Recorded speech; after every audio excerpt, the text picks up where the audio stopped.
Hi guys, welcome back to Maple Room English. So in this series, we are doing the mock test for Ielts. Yeah, Ielts speaking. So my name is Katie, and today I'm an examiner. I'm Clay. Nice to meet you. Hi. So the topic we focus on today's mock test is about work. Okay. So let's start with part one. Are you working or studying at the moment? I'm currently working. Oh, that's nice. Where do you work? I work at a company called Canadian Technologies. Yeah. Why did you choose that job? Well, it was kind of a funny coincidence actually. I just happened to know one of the owners of the company from my neighborhood, and he told me that there was open positions, so I went and checked it out with him and decided to start working, kind of spontaneously. So he said that I could start anytime I wanted, and if I didn't like the job, I could just quit and he wouldn't be mad. But I ended up liking it enough to keep with it, stick at it. That's nice. Do you like your job? Yeah, I do. It's a very relaxed working environment as far as I don't have the boss breathing down my neck, and everyone that I work with is really friendly. We're allowed to joke. We get nice breaks for coffee and lunch. So there's really not much I can complain about at work other than, work That's is nice. work. It seems like you get along well with your colleagues. What was your first day like? My first day was just kind of learning all the ins and outs of the job. I do a lot of assembly stuff for purposes making devices for ocean cleanup. It's just meeting everyone, which was interesting because Canada is a very multicultural place. So we have some people with different backgrounds, which I certainly didn't and wasn't used to from my previous jobs in the U.S. It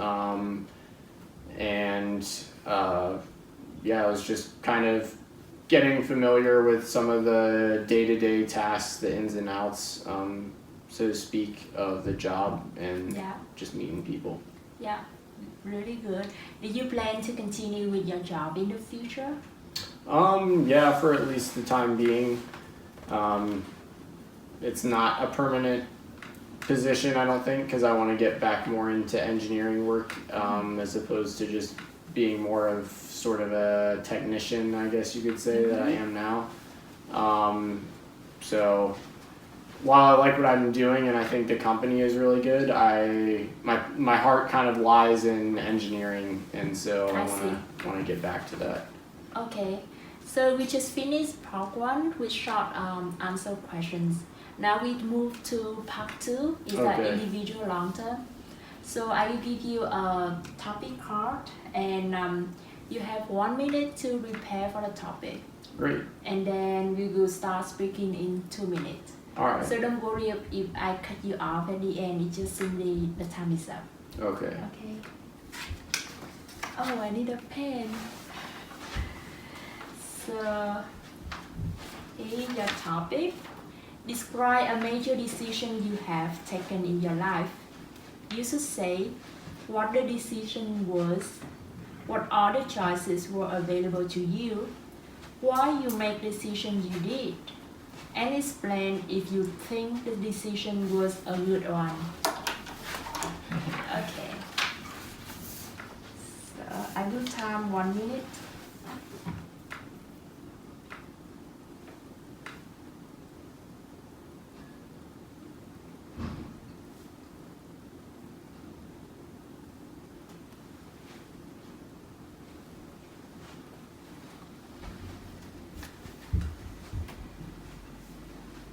Are you allowed to ask questions to the proctor during this portion of the exam?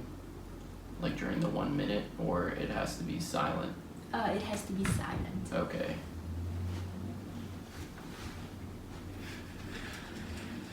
And then also, are you allowed to read off of your answers that you've written, or read off of your notes rather, while you're speaking to the proctor, or this is just to set your mind?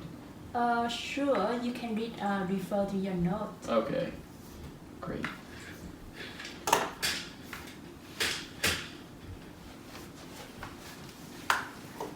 Okay, 1 minute. So now we have 2 minutes. Are you ready? Yep, I'm ready. Okay. So a major life decision and a fairly recent one that I had to make was quitting my job and deciding to move to Canada and to attend graduate school. It was a really tough decision to make because I had a really nice job. I was happy with my salary, and I had a few friends in the area I was living as well. But ultimately, I felt like I was kind of missing something in my life, so I was looking for some change. And an opportunity presented itself to come to Canada and attend graduate school.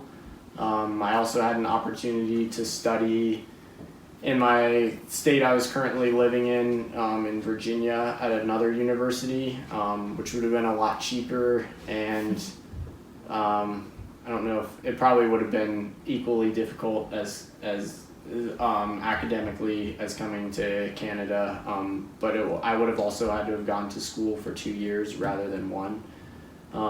So yeah, I just kind of, I didn't flip a coin, but I definitely had some thoughts going each way, and ultimately decided to go the more adventurous route, which is coming to Canada, and seeing what life was like in another country. I'd always kind of been passionate about trying to live somewhere else, and I've tried for a bit applying to some jobs in Germany, but to no avail. I didn't speak German super well, though I had taken a test for proficiency in that. So Canada seemed like a nice option because I could move here, and it's a little bit more international, especially in Vancouver, than most cities in the U.S. So I could get that experience while technically also being in another country. And then I was also kind of excited about just all the opportunities in Canada. Yeah, thank you for your answer. I think it's really good answer. Yeah. And we can move to part 3. Okay. So we have more comprehensive question about the work topic. Mm-hmm. Do you think job satisfaction is more important than salary when choosing a job? Absolutely. I think that job satisfaction is huge, at least I must say from my current state in life. I don't think salary is huge. I think maybe that would change if I had a family that I was taking care of, but at this point in my life, I want to feel good about the job that I'm doing. So that can be a multitude of things. My work isn't boring. That's a big one for me. I want to be challenged on the daily on what I'm doing. And also, like, if there's a moral aspect to your position, then for instance you could be working for an oil company, and then maybe at the end of the day you're not feeling so good about the money that you're getting because you're like, I'm kind of messing up the world a bit now. So you want to really have your your heart set in what you're doing, to be able to sleep at the end of the day. And so I would say that salary doesn't really matter as much, because I think you can learn to survive on a lot less money than you might think is possible, and in most cases you're gonna make ends meet. But if you're kind of happy, even if you're really grinding at this other job because you don't have as much cash, then I think your life is just going to be better, and you're going to find yourself in a happier place. So I agree with you. So what skill do you think are needed to get a good job these days? That's a lot. I think the biggest one that maybe gets overlooked is just good soft skills, so to speak. Being able to communicate with people effectively, being respectful of your coworkers. Like just being organized. A lot of these things that you can't really put on a resume. But then there's also the formal training that goes into a lot of good jobs. So for instance, I've invested a lot of time in educating myself in engineering because I want to work in that field. So in that case, you need to have both hard skills, which would be your engineering background, as well as the soft skills, which is, like I said, speaking with people, communication, organization, any sort of thing that kind of isn't really a measurable thing, but that people just notice this person is doing a good job, versus maybe someone has really good hard skills, but they're kind of rude to people or something else is off. That can definitely impact you at your position. Yes, it is will. Do you think women should be able to do all the same jobs that men do?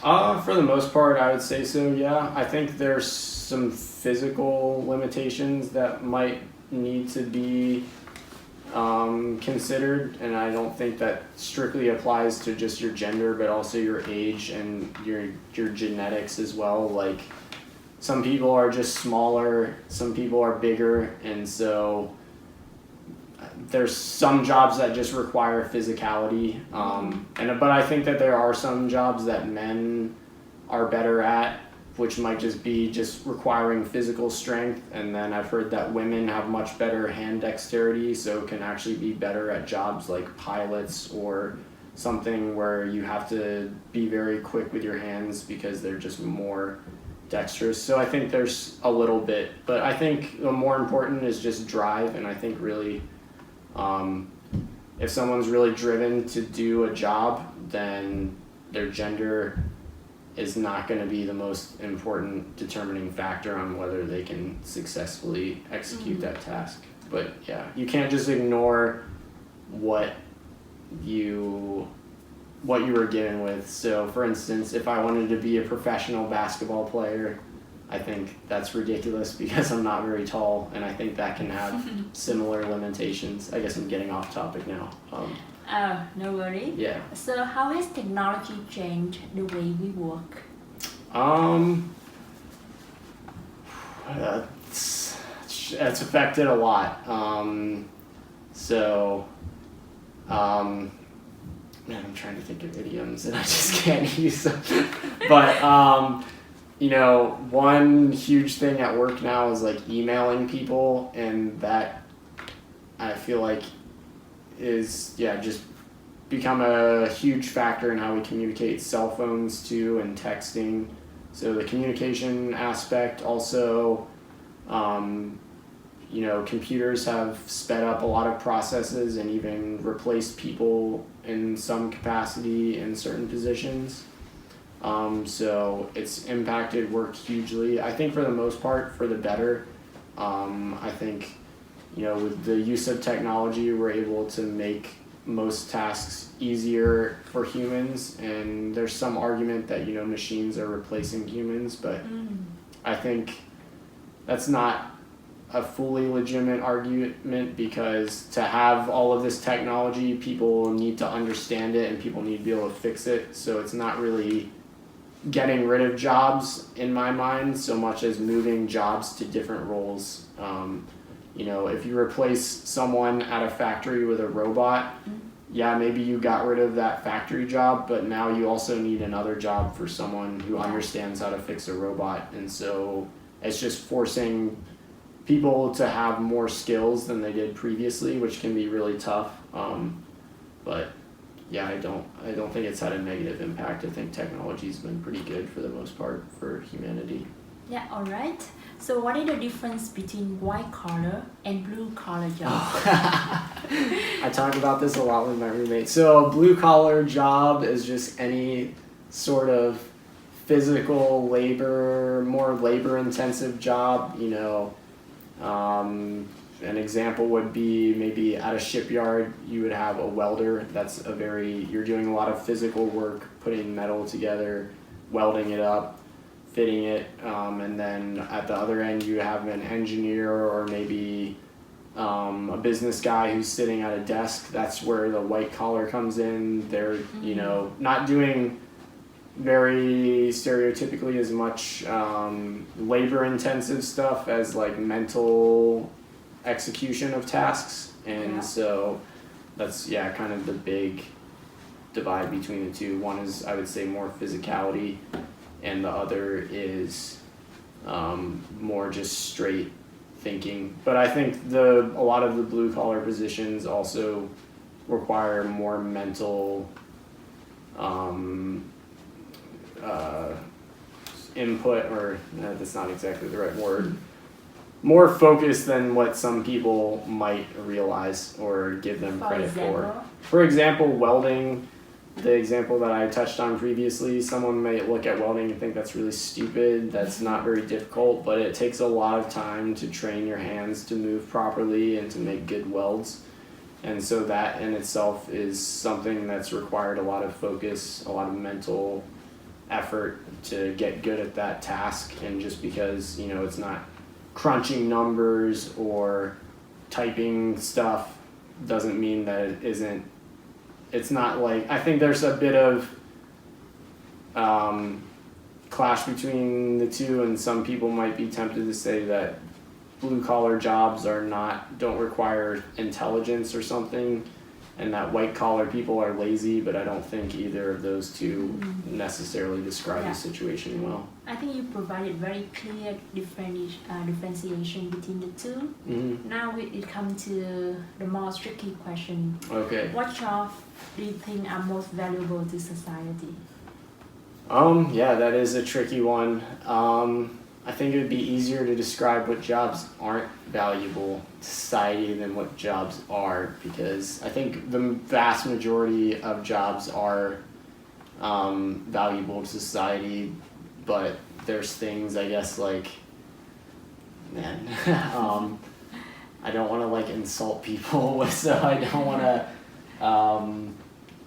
throw out some, I don't know, but I guess jobs that to me seem a little bit less valuable are ones that are supporting what we would typically say as bad habits. Maybe that's going out and drinking in the nightclubs or bars. But even those, I can't really say that they're bad, because in some cases I think you need a little bit of that in your life. So I think ultimately there's not really any one job that I could single out as being good, or any one job that I could single out as being most important. Everything seems pretty interconnected to me, and you really need a bit of everything to have a balanced life. And people need to appreciate what each little job that people are doing, how that's important and how that affects them, and how their life might be worse without some person doing some job that you don't even think about on a day-to-day basis. So thank you so much for your answer. That is the end of the speaking test. Awesome, thank you. Hi.